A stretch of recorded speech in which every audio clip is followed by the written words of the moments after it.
ಸಿದ್ದರಾಮಯ್ಯ ಒಬ್ಬ ಒಳ್ಳೆ ಲೀಡ್ರೆ. ನಾನು ಅವರ ಒಂದು ಮೊದಲಿಗೆ ಅವರಲ್ಲಿ ಕಪಟತನ ನಾನು ಕಂಡಿರಲಿಲ್ಲ.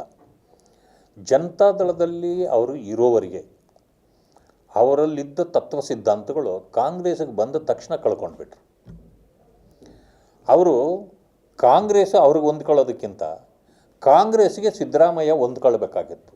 ಸುಳ್ಳು ಹೇಳ್ಬೇಕಾ ಅದನ್ನು ಕಲ್ತರು, ಯಾವ ರೀತಿ ಜನರನ್ನು ಮೆಸ್ಮರೈಸ್ ಮಾಡಬೇಕು ಅದನ್ನು ಕಲ್ತರು. ಆಮೇಲೆ ಕಾಂಗ್ರೆಸ್ನವರನ್ನು ತುಳಿದು ನಾನು ಹೇಗೆ ಅಧಿಕಾರಕ್ಕೆ ಬರಬೇಕು ಅದನ್ನು ಕಲ್ತರು. ಇವೆಲ್ಲ ವಿದ್ಯೆಗಳು ಇಲ್ಲದೇ ಇದ್ದಿದ್ದರೆ ಮುಖ್ಯಮಂತ್ರಿ ಆಗಲಿಕ್ಕೆ ಸಿದ್ದರಾಮಯ್ಯನವರಿಗೆ ಸಾಧ್ಯವೇ ಇರಲಿಲ್ಲ. ಆದರೆ ಇಷ್ಟಿದ್ದರೂ ಕೂಡ ಕೆಲವು ತತ್ವ ಸಿದ್ಧಾಂತಗಳನ್ನು ಅವರು ಬಿಟ್ಟಿರಲಿಲ್ಲ, ಕೆಲವು ಕಾಳಜಿ ಇತ್ತು. ಆದರೆ ಅವರು ಬಂದ ಮೇಲೆ ದಲಿತರು ಮುಖ್ಯಮಂತ್ರಿ ಆಗಬೇಕಾಗಿತ್ತಲ್ಲ, ಅದು ತಪ್ಪೋಯಿತು. ಆ ಒಂದು ಶಾಪ ಅವರ ಮೇಲೆ ಯಾವತ್ತಿಗೂ ಇದ್ದೇ ಇರ್ತದೆ. ನಾನೊಂದು ಹೇಳ್ತೇನೆ, ಅವರ ಮೊದಲ ಅವಧಿಯಲ್ಲಿ ಸ್ವಲ್ಪ ಸರಿಯಾಗಿ ನಡೆದಿದ್ದಾರೆ. ಆಮೇಲೆ ದುಷ್ಟರನ್ನು ಹತ್ರಕ್ಕೆ ಬಿಟ್ಕೊಳ್ತಿರಲಿಲ್ಲ, ಕೆಲವೆಲ್ಲ ಇತ್ತು. ಎರಡನೇ ಅವಧಿಗೆ ಅವರು ಬಂದ ತಕ್ಷಣ ಅವರ ಸಂಪರ್ಕಗಳು ಭಾಳ ರೀತಿಯಲ್ಲಿ ಬೆಳೆದೋಗಿದ್ವು.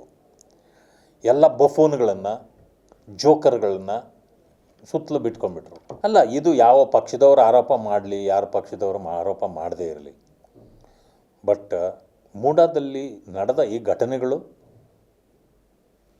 ಇದು ಏನು ಸತ್ಯ ಇದೆ. ಸತ್ಯ ಇದ್ದ ಮೇಲೆ ಆ ಘಟನೆಗಳಿಗೆ ಉತ್ತರ ಕೊಡಬೇಕಾಗಿದ್ದು ಮುಖ್ಯಮಂತ್ರಿಯಾಗಿ ಅವರೇನೆ.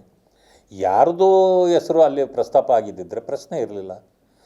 ತಮ್ಮ ಕುಟುಂಬ, ಅದರಲ್ಲೂ ಶ್ರೀಮತಿಯವರ ಹೆಸರಿನ ಮೇಲೆ ಇದು ಬಂದಾಗ ನನ್ನದು ಕಪ್ಪು ಚುಕ್ಕೆ ಇಲ್ಲ ಅನ್ನಲಿಕ್ಕೆ ಸಾಧ್ಯ ಇಲ್ಲ. ಯಾಕೆ ಅಂತಂದರೆ ನಿಮ್ಮ ಸ್ಥಾನದ ನೆರಳು ಸಾಕು ಅದಕ್ಕೆ ಇನ್ಫ್ಲೂಯೆನ್ಸ್ ಮಾಡಲಿಕ್ಕೆ, ಅಲ್ವೇ? ಅಷ್ಟೇ ಸಾಕು. ಅದರಿಂದಾಗಿ ಅದರಲ್ಲಿ ನಿಮ್ಮ ಹೆಸರು ಬಿಳಿ ಚುಕ್ಕೆ ಆಗಿ ಬರಲಿಕ್ಕೆ ಸಾಧ್ಯನೇ ಇಲ್ಲ. ಅದು ಕಪ್ಪು ಚುಕ್ಕೆ ಆಗಿರೋದನ್ನು ನೀವು ಕಳ್ಕೊಳ್ಳಿಕ್ಕೂ ಸಾಧ್ಯ ಇಲ್ಲ.